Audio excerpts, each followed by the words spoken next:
Bom, gente, nesse domingo, por votação da maioria, a gente vai acabar falando sobre VEG. Sim, novamente sobre VEG, porque vocês pediram lá no Telegram, vocês pediram no Instagram, vocês pediram aqui nos comentários. E eu acho que as principais dúvidas não é nem tanto quanto aos números de VEG, porque ela tá se provando muito aí nos últimos meses, nos últimos semestres, mas eu acho que tem questões qualitativas, principalmente como a saída de um dos diretores dela, sobre a possibilidade de entrar em VEG, mesmo ela apresentando múltiplos caros. Então eu quero tentar trazer essas respostas para vocês no vídeo de hoje, mas é claro que em alguns vídeos de análise aqui no canal, sempre quando tem algum relatório, por exemplo, da Levante que coincide com o assunto que eu vou falar no domingo, então eu sempre peço para eles disponibilizarem gratuitamente esse relatório para vocês, para que vocês consigam ter opiniões diferentes sobre determinados papéis, para que vocês consigam fazer a própria análise e entender se aquilo faz sentido ou não para vocês. Tanto que eu já quero começar pela pergunta que muitos estavam fazendo: vale a pena comprar VEG nesses patamares que está agora, com múltiplos, né, com PL muito alto, com EV/EBITDA muito alto? Então, eu tenho VEG na carteira, porém eu coloquei ela há um bom tempo e ela se valorizou muito nos últimos meses, nos últimos semestres. Então, o que acontece? Ela tá com um peso muito maior do que eu defini, então eu não consigo mais aportar nela. Porém, quem está de fora e muitas vezes vê esses múltiplos altos, fica pensando assim: tá muito caro, eu vou comprar agora, ela vai cair na minha cabeça. Porém, quando a gente fala de VEG, Magazine Luiza, essas são empresas que a gente poderia considerar aí de growth stocks, e eu acho que um pouquinho mais sobre esse conceito a gente pode ler no livro de Ações Comuns, Lucros Extraordinários, do Philip Fisher. Eu já compartilhei esse livro com vocês aqui, lá no meu Instagram, e ele fala justamente sobre essas growth stocks, que muitas vezes, mesmo com múltiplos muito altos, ainda assim, quando você olha o operacional dela, ela mostra que ela pode continuar ficando mais cara. E eu acho que VEG, Magazine Luiza podem ser esses cases, mas claro que sempre olhando para o longo prazo, né, gente? Tanto que esse tipo de situação de growth stocks, de PL, de valuation, o pessoal da Levante fez isso no relatório que eu tô deixando para vocês aqui, e eles recomendam sim que quem não tem a VEG na carteira, que tenha ela, só que claro, respeitando aquele preço teto definido com base no valuation que eles fizeram. Então deem uma olhadinha, mas realmente olhem como forma de estudar e entender se aquilo faz sentido ou não para vocês, né? Agora, saindo dessa parte mais explicativa do que é uma growth stocks e talvez do porquê o que tá caro pode continuar ficando mais caro ainda ao longo do tempo, vamos falar um pouquinho sobre os números de VEG, né? Porque ela teve uma receita operacional líquida no mercado interno de mais de 43%, na verdade subiu 43% em relação ao mesmo período do ano anterior. E isso nos mostra que, apesar de ela ter tido um efeito positivo quanto ao câmbio, quando a gente fala no mercado externo, ainda assim o mercado interno ele está muito aquecido. E eu acho que, claro, né, por conta de todos os incentivos que nós tivemos durante a pandemia e taxa de juros baixa,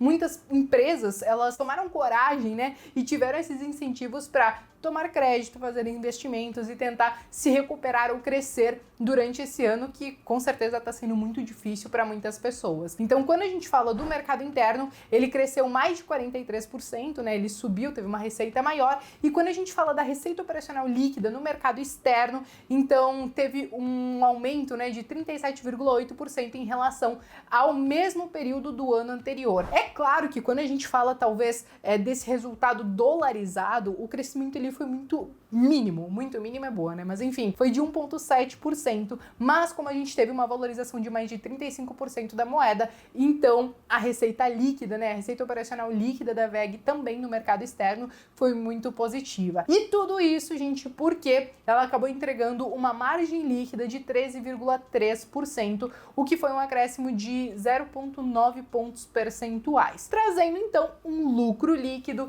de 644 milhões de reais, um pouquinho mais, né? E isso foi o crescimento de mais de 54% em relação ao mesmo período do ano anterior. E aí, depois de todos esses dados financeiros, ela acabou também trazendo um ROIC acima de 23,3%.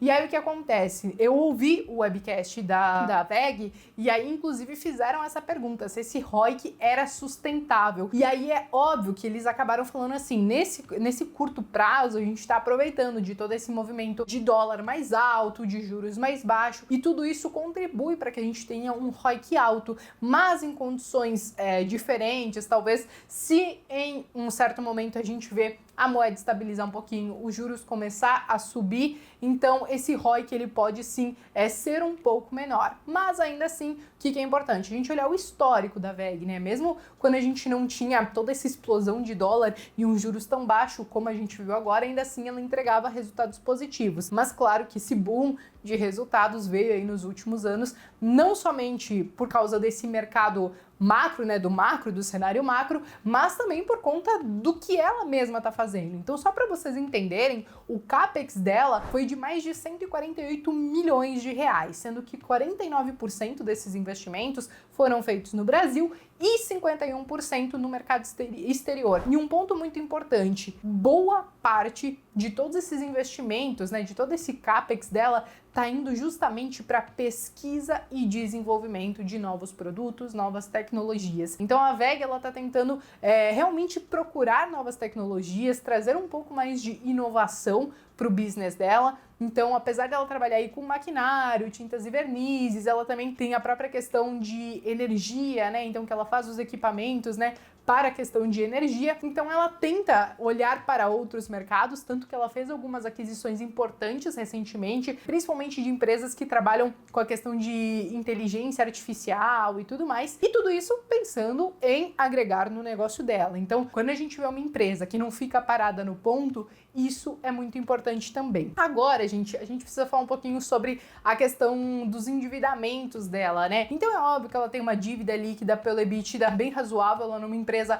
aí altamente alavancada, e quando a gente fala dos financiamentos, né? Então 16% dos financiamentos dela são de curto prazo e os outros 84% são de longo prazo. Então boa parte da dívida aí tá bem controlada. E aí, gente, saindo um pouquinho dos números aí, que eu acho que eu passei os principais, nem vou falar de dividendos nem nada, porque a gente sabe que a WEG não é uma exímia pagadora de dividendos. Eu acho que o negócio dela, quem investe nela, é muito mais pensando no crescimento do que renda passiva nesse momento. Vamos falar um pouquinho sobre a saída do diretor de finanças e relações com investidores, que era o Paulo Geraldo Polese. Ele apresentou a renúncia e ele vai deixar as funções dele na WEG a partir do dia 13/11 de 2020. E aí o que acontece? Quando isso aconteceu, muita gente começou, meu Deus, é o fim, porque o cara saiu, deve estar acontecendo alguma coisa com a WEG e tudo mais. Eu, sinceramente, acho que muitas pessoas estão procurando pelo em ovo. Eu ouvi o webcast, eu espero que vocês tenham feito isso também, e o próprio Paulo, ele esteve no webcast,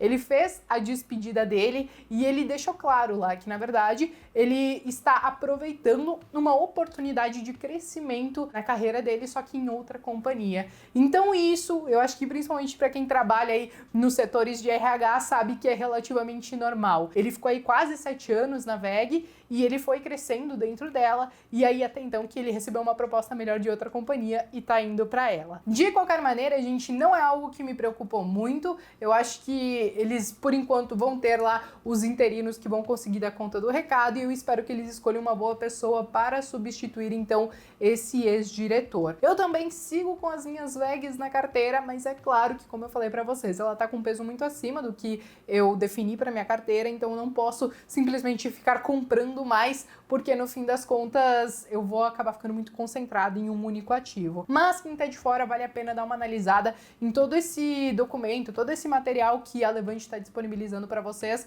com toda a explicação do case, com toda a questão do valuation e o porquê da recomendação deles, e se fizer sentido, e somente se fizer sentido para vocês, então vocês podem considerar aí colocar mais algum ativo dentro da carteira, ok? Bom, pessoal, neste domingo era isso. Eu vou fixar aqui no primeiro comentário as próximas ações que vão entregar resultado nessa semana, e aí vocês votem aí qual que vocês querem ver no domingo que vem, beleza? Um beijo no coração de todo mundo e até o próximo vídeo.